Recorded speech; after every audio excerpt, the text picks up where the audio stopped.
Positive thinking won't let you do anything. I get so annoyed when I hear some people enthusiastically stand up and say, man, with positive thinking you can just do anything. Just believe it, and man, think about it positive enough, you can do it. I believe that's ridiculous. See, I'm 60 years old. I don't care how positive I got. I could not whip a boxing champion. I don't care how positive I got. I could not play football in the NFL or the basketball in the NBA. I don't care how positive I got. I couldn't perform major surgery on you and have you live. Nor could I give you a lecture on nuclear physics. Positive thinking won't let you do anything, but it will let you do everything. Better than negative thinking will. Now, I know that for most busy people, getting regular exercise is about as easy as climbing Mount Kilimanjaro. But it can be done. You've just got to have a plan. You've got to set some goals, because it's just as difficult to reach a destination you don't have as it is to come back from a place you've never been. Unless you have definite, precise, clearly defined goals, you will not realize the maximum potential that lies within you. And this applies to every aspect of your life, not just to exercise. Now, here's some steps you can take towards that end. First, identify your goals, and next, set a deadline for reaching them. Make a list of obstacles you have to overcome to reach your goals. Identify the people who can help you overcome those obstacles, and make a list of skills you have and those you need to achieve your goals, and then develop a plan. Now, a word about goals themselves. There are 7 different kinds of goals. There are physical, financial, spiritual, career, family, mental, and social.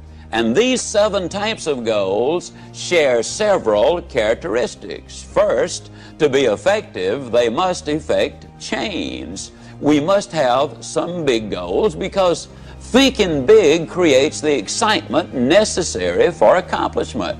Second, you must have some long-range goals so that short-range frustrations don't stop you in your tracks. Occasionally, circumstances do arise that are beyond your control, and oftentimes obstacles such as market changes, sickness, accidents, or family problems can be pretty intimidating.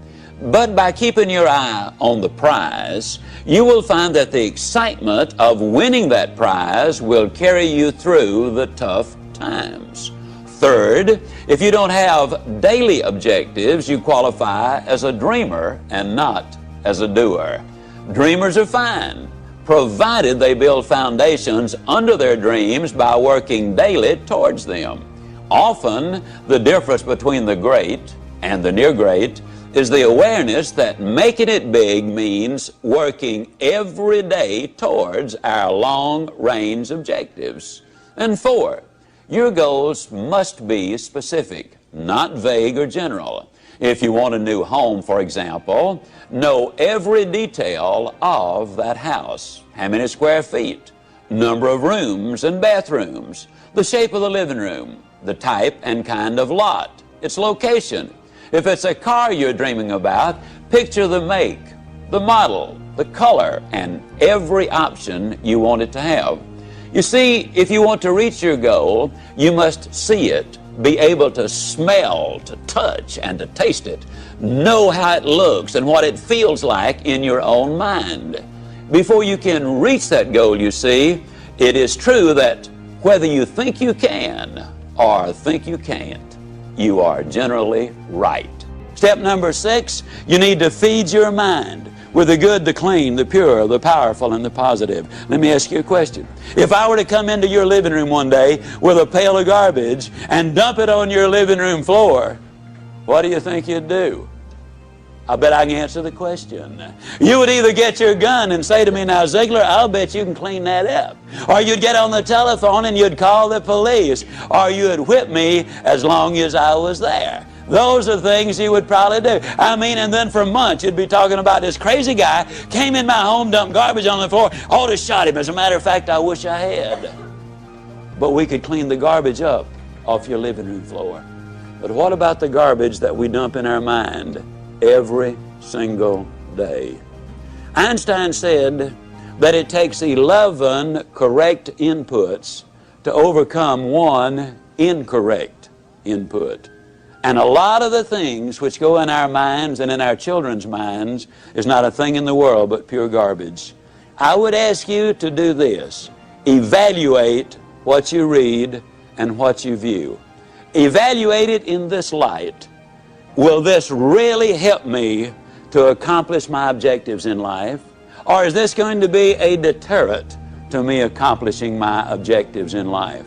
Remember, you're what you are and where you are because of what's gone into your mind. And you can change what you are, you can change where you are by changing what goes into your mind. Now, as you probably suspect, I'm an absolute enthusiast about the cassette recorder. I believe it's the most fascinating educational tool that we have in our country. I was a visiting scholar for the University of Southern California for 2 years.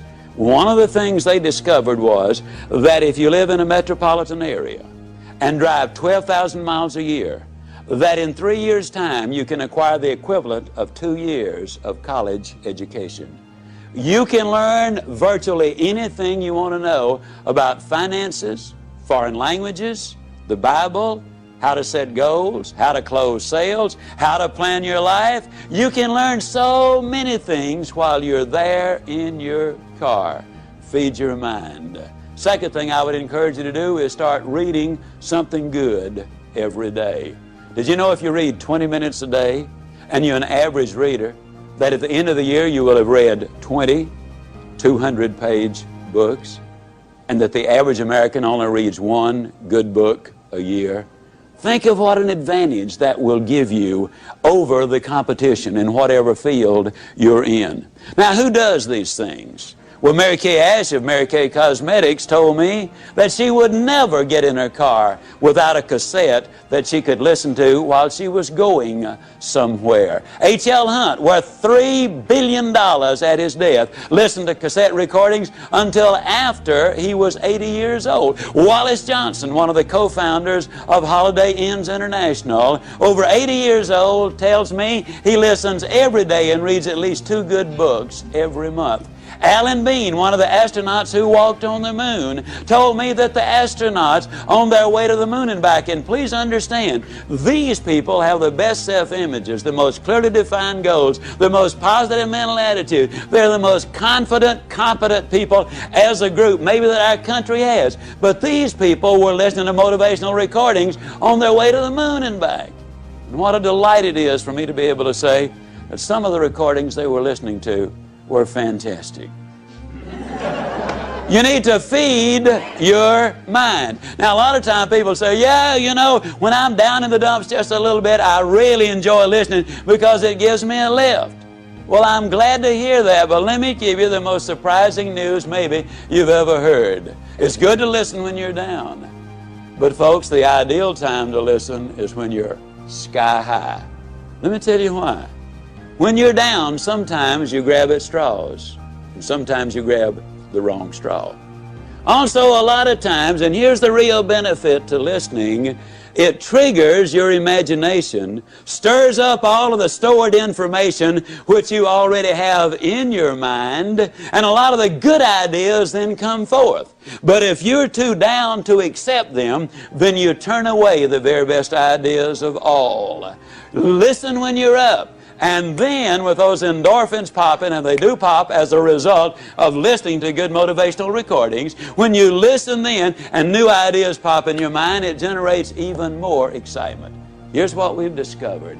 You need to listen at least 16 times to get the complete message. That's the reason I say listen to this over 16 times, because you will get all of it then. It will become a part of you. Let me say it again. You probably have been in the process of making decisions right now. As you listen, you will make those decisions. But as you listen over and over, the decision changes to commitment. And once you've made the commitment, then you will seek the training which will make the difference, because that means behavior changes. And when you change behavior, then you start developing winning habits. And that's what this is really all about. Step number 7, if you want to build a winning attitude, you need to take time, and this is probably going to surprise you based on what you've heard me say so far, but you need to take time to be quiet. You know, the average American sleeps 30 minutes too late every day. And when that opportunity clock does sound off, they hit the floor, I mean, in a dead run. They scoot past the kiddies' room on the way to the kitchen. They bang on the door and they say, "Get up, kids, we got to go to school now. I don't have to tell you again. We were late yesterday morning. Don't want it to happen again." And they scoot on back to the kitchen. They plug in the coffee maker and the toaster. And on the way back by the kids' room, they bang again. "Now, what I tell you, not going to have to tell you again." They scoot in. They get dressed real fast. You know, they shave and apply their makeup. And by then, the kids are up. They rustle them into the den, and they set a bowl of cereal in front of them, turn the television set on, running their mind and their body all at the same time. They gulp their breakfast down, they hop in their car, and woe be to that person who dares to pull in on them when they've got the traffic jump on them. I mean, it will be too bad for them if they do. They hustle down, they drop their kids out, they rush on down to their work, and they're busy all day, and in the evening they come home and repeat that process, and by the time they get ready for bed, after watching 3.5 hours of television, they are exhausted. You know what we need to do, folks? We need to take time to be quiet. You need to do it at least 4 or 5 times a week. A lot of people say, "Well, that guy keeps talking about time for this and time for that. I don't have time for all of these things." Let me tell you how you can create an extra 3 hours every day of your life, guaranteed. Get your TV guide out on Sunday afternoon and look at the shows that you really want to see that week. Over 70% of all of the time spent watching television, you're watching things you have no interest in watching. Let me encourage you to do this. Take a slow, lazy, drifting, absolutely meaningless walk. Just almost go to sleep on the walk. Not an exercise walk, you need to do those too, but a very quiet walk. Pick out a place in your home where you can be absolutely quiet on occasion. If you have to get up 30 minutes earlier, that's wonderful. I don't know why, but I seem to wake up earlier in the winter months than I do in the summer months. And when I get up, it's pitch dark. I have a nice little office. I go in there and I turn on the gas log and I sit there. And every time I do that, without exception, I have the most exciting day of my life. I simply run through my mind the things I'm going to be doing. As you plan the day, as you think of all of the things we've got to be excited about, it really does renew your energy and it gets you excited about the day. Now let me tell you something.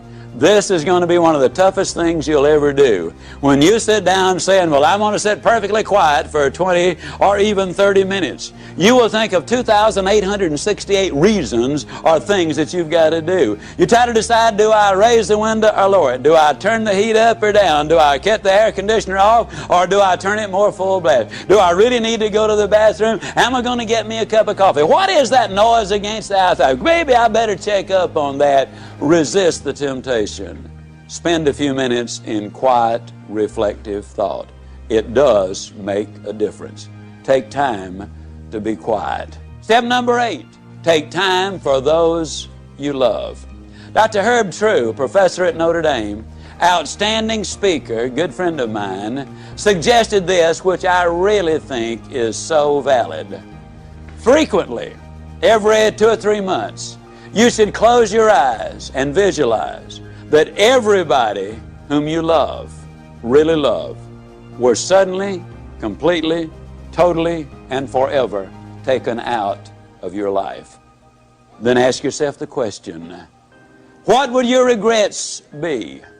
Would you really regret that you had not picked up the telephone and called that distant cousin, or even a brother or a sister, or a mother or father, or a son and a daughter?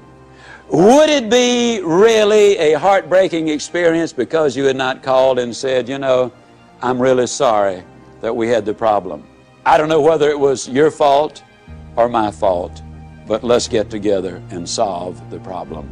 Take time for those you love. Spend time with each other. Those of you who are married, spend time as husband and wife, just enjoying each other, communicating with each other, getting acquainted with each other. Earlier I said all of the studies revealed that if there is that close relationship, then success is more likely to come your way. Korn Ferry International, an executive search firm in New York City, in conjunction with the UCLA School of Management, did a study on 1,362 vice presidents, men and women who were aspiring to the president's chair. Their average income was $215,000. They had spent an average of 15 years working for the company, and the most lucrative of them, those who had the highest paying of all the jobs, had had 2 or fewer jobs in their lifetime. They were loyal to their company.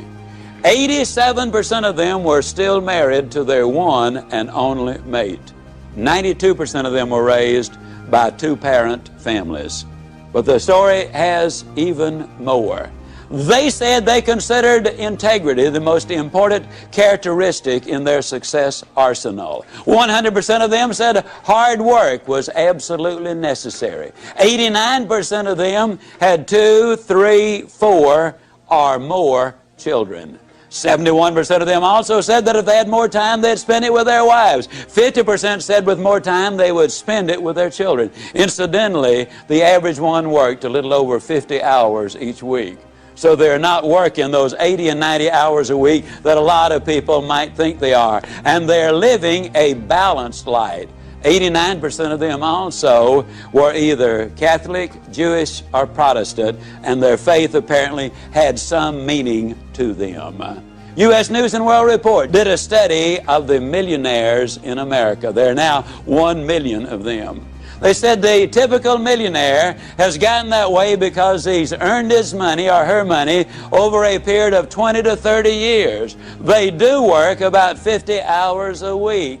They're still married to their high school or college sweethearts.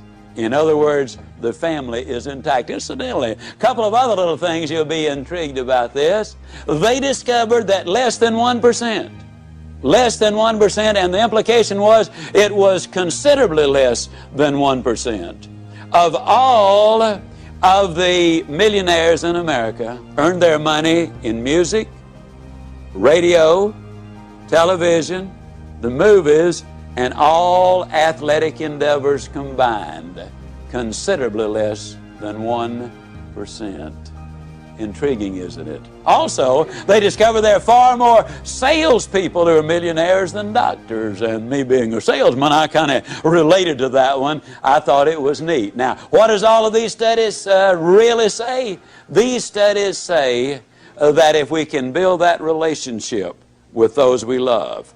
Now, your family might simply be mother and daughter. It might be father and son. It might be husband and wife. It might be brother and sister. But you know who you're close to. The better you get along with the ones you love, the more likely you are to be successful in whatever else it is you do.